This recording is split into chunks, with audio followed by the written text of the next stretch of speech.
Bismillahirrahmanirrahim. Assalamualaikum warahmatullahi wabarakatuh. Nama saya Nur Izman bin Rashid. Nombor matrik 051569. Okay, insyaAllah hari ini saya akan membicarakan tentang dakwah terhadap golongan LGBT. Okey, sebelum itu saya akan bercakap dahulu. Okey, bagaimana seorang pendakwah ini untuk menghadapi golongan LGBT ini? Apakah cara-cara yang sesuai untuk menghadapi golongan LGBT? Okey, saya akan ceritakan dari sudut dakwah. Okey, uslub dakwah iaitu cara dakwah terbagi kepada dua, iaitu uslub dakwah am dan uslub dakwah khas.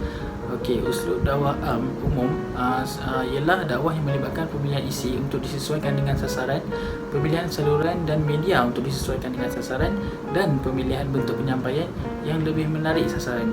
Okey, apa maksud dia? Okey, maksud dia apa jua yang menjadi pilihan seorang pendakwah untuk mendekati golongan LGBT ini akan menjadi penentuan sama ada golongan LGBT ini dia tertarik tak untuk mendengar apa yang nak disampaikan oleh kita. Seterusnya, uslub dakwah dengan makna khusus ialah menyampaikan pengertian, pemikiran dan asas hukum dengan ibarat dan bentuk yang tertentu. Okey, maknanya apa yang pendakwah ni sampaikan akan menentukan sama ada golongan LGBT ni, diorang ni akan lebih dekat ataupun lebih jauh kepada agama. Okey, seterusnya, pendekatan dakwah atau approach dakwah dalam bahasa Inggerisnya mempunyai pengertian yang sama dengan atau hampir sama dengan minhaj dakwah, uslub dakwah, metodologi dakwah dan kaedah dakwah. Semuanya membawa maksud yang sama. Okey, pendakwah mestilah melaksanakan pendekatan sama macam contohnya seperti doktor yang mencari dahulu punca penyakit pesakitnya, kemudian baru dia merawat pesakitnya itu. Sama juga seperti salah pendakwah yang harus untuk mencari apa permasalahan yang dihadapi oleh mad'u sebelum menyampaikan dakwah terhadap mad'unya. Okey, Allah telah menghajarkan pendekatan dakwah kepada Nabi melalui pelbagai pendekatan, namun yang menjadi asas utama ialah pendekatan al-hikmah, mau'izah hasanah dan al-mujadalah. Okay, Allah berfirman dalam ayat Al-Quran, serulah ke jalan Tuhanmu wahai Muhammad dengan al-hikmah, kebijaksanaan dan nasihat pengajaran yang baik, dan berbahaslah dengan mereka dengan cara yang lebih baik. Sesungguhnya Tuhanmu dialah jua yang lebih mengetahui akan orang yang sesat dari jalannya, dan dialah jua yang lebih mengetahui akan orang yang mendapat hidayah petunjuk.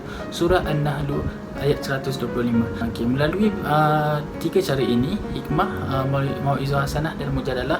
Okey, ketiga-tiga cara ini adalah cara yang sangat berkesan untuk mendekati golongan LGBT.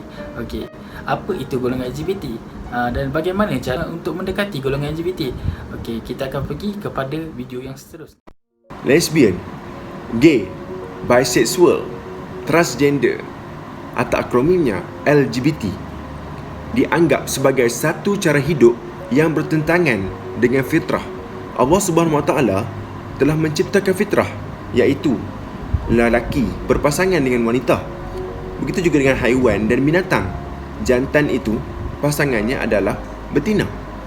Mereka yang melanggar fitrah ini dianggap tidak menerima ciptaan Allah dan menyeleweng daripada kejadian yang asal. Isu keseruan seksual dan jantina yang merujuk kepada komuniti LGBT ini bukan merupakan isu yang baru, kerana telah berlaku pada zaman Nabi Lut, sebagaimana firman Allah pada ayat 80 hingga 84 dalam surah Al-A'raf yang bermaksud,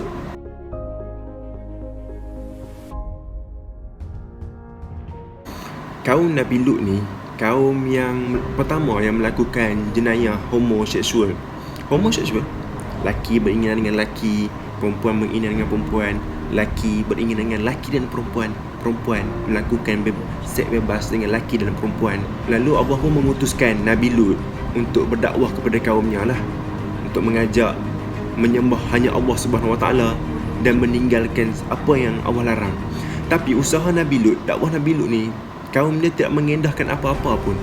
Setelah berulang-ulang kali Nabi Lut pergi berdakwah, pergi menasihati, mengajak melakukan kebaikan, meninggalkan larangan Allah, perbuatan keji itu, mereka tidak mengendahkannya. Lalu Nabi Lut pun berdoa kepada Allah untuk minta bantuan. Lalu Allah pun memakbulkan doa Nabi Lut.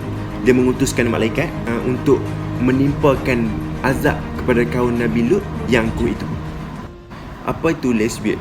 Lesbian ni dia merujuk kepada wanita yang ada tarikan seksual terhadap kaum sejenisnya, wanita juga, ataupun dikenali sebagai perempuan homoseksual. Kemudian, apa itu gay? Gay ni merujuk kepada lelaki yang mempunyai tarikan seksual terhadap kaum sejenisnya, lelaki juga. Lelaki suka dengan lelaki ataupun dikenali sebagai lelaki homoseksual. Apa itu bisexual? Bisexual pula seseorang yang cenderung kepada hubungan seks dengan lelaki dan perempuan. Sebagai contoh, perempuan yang cenderung seks dia kepada perempuan dan masa yang sama dia boleh je buat seks dengan lelaki. Itu bisexual. Yang terakhir apa itu transseksual ataupun transgender.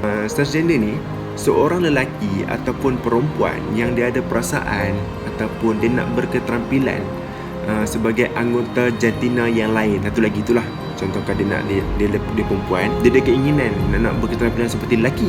Kalau lelaki pula nak jadi perempuan, macam tu.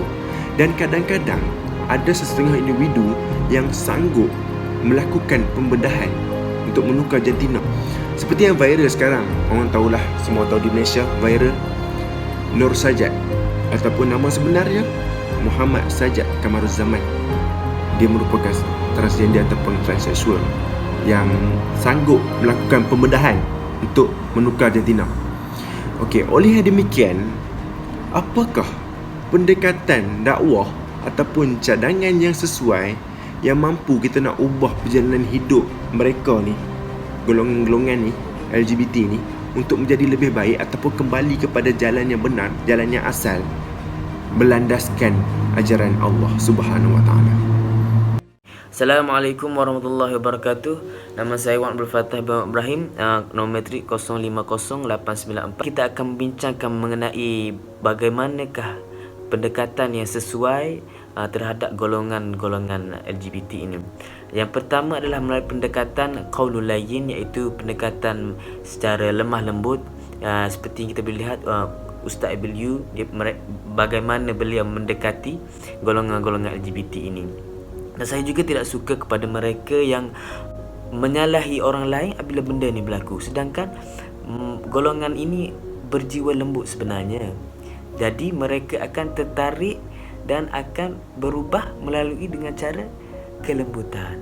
Kita ni tidak menerima kemaksiatan yang dibuat tu, tetapi kita ni hendak mengubah mereka dengan mengajak mereka dengan cara yang lebih baik. Jadi pendekatan yang kedua adalah melalui al-mujadalah al-husna, iaitu perdebatan dan juga perbahasan dengan cara yang baik.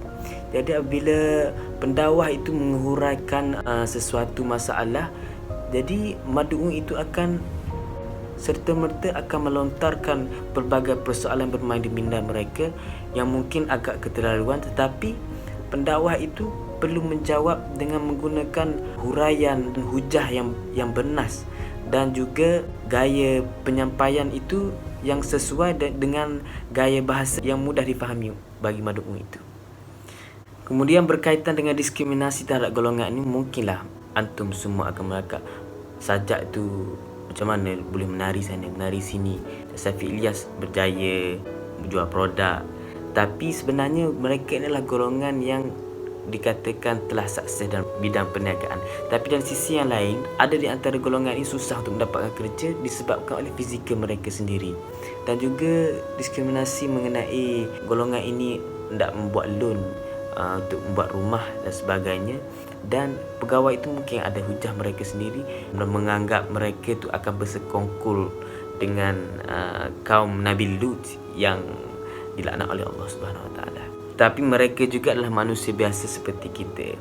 Dan saya ini bukanlah hendak menerima mereka semua ini untuk berkahwin sama jantina mereka, tetapi kadang-kadang kita ni tidak tahu spiritual journey kita ni macam mana, bagaimana. Mungkin mereka ni telah diuji oleh Allah dengan cara sebegini, tetapi yang akan datang kita tidak tahu apabila mereka berubah, apakah kebaikan yang akan dibuat. Sebab ini mungkin lebih baik daripada kita ataupun sebaliknya. Jadi itu saja dari saya. Assalamualaikum warahmatullahi wabarakatuh.